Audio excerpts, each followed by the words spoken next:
So at this point you have a lot of different options. And you can just paint between the elastics and the bands here, one color between each section, and that would make a great shirt. You know, maybe two right here. I'm gonna do something a little special for this one though.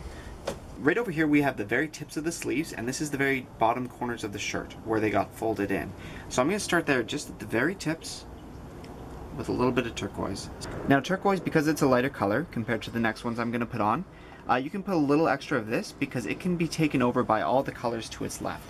Turquoise goes very well into royal blue, right up to the elastic, because we're going to flip this over and do the exact same thing on the other side, so we got to know where it is we stop the lines. This is a blue violet, so it's almost like a regular royal purple. I'm trying to get a gradient here. I'm going to fill the rest up with this bright purple. This is more than we need, but the next color to go on is going to be black, so the black can go over top of this with no issue whatsoever.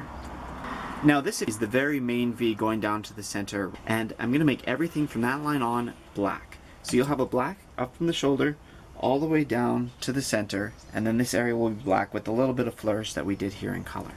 Always mix up your blacks at 4 times the concentration. Go right along the line. Make sure you're about a quarter of an inch or a half inch away from the line, because as you can see it bleeds out. There's a fold here with some white underneath, so you always got to catch those. Now for the rest of it, we're actually going to do ice dye. So what I'm going to do at this point is flip it over.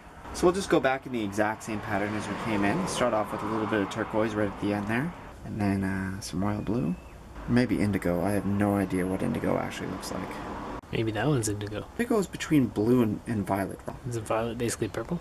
Yeah, but I mean, what shade of purple is violet? You know, if you say purple, I kind of know what you're talking about. If you say violet, it's like, well, is that more of a lavender or more of a royal?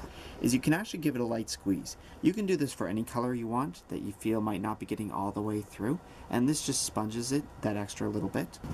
Now onto the ice. So we're basically going to do a Fountain of Dreams design. Put lots of purple in here, but also some blue, some lavender, a little bit of fuchsia as well. And then on the other side is going to be the bright colors. So it's dark here, bright on the other side. Make sure you always wear a mask when you're doing ice dye like this. That's right.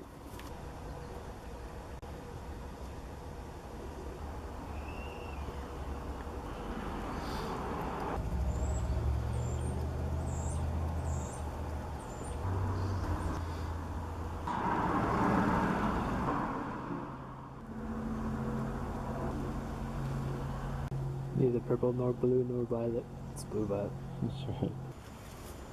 The ice isn't completely melted, but if you look on the underside here, you can see that it's starting to seep through in a lot of places, and it's 2/3 to maybe 3/4 saturated through the shirt. So it's a good time to take it off.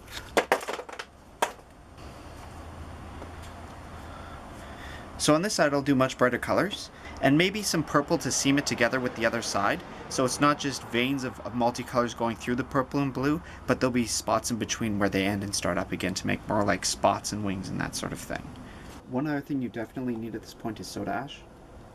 The ice going through the shirt has washed out a lot of the soda ash that was already in there before. So this is a good way to reload on pH so that more of the dye that we're putting on here is going to stick. We can just melt till basically these surface white parts are colored and then remove the ice.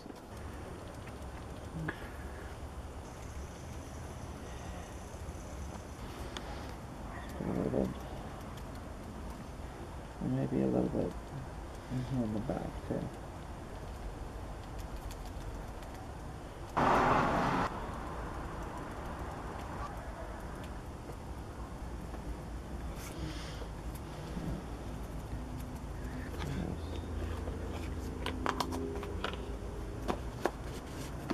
What a mess.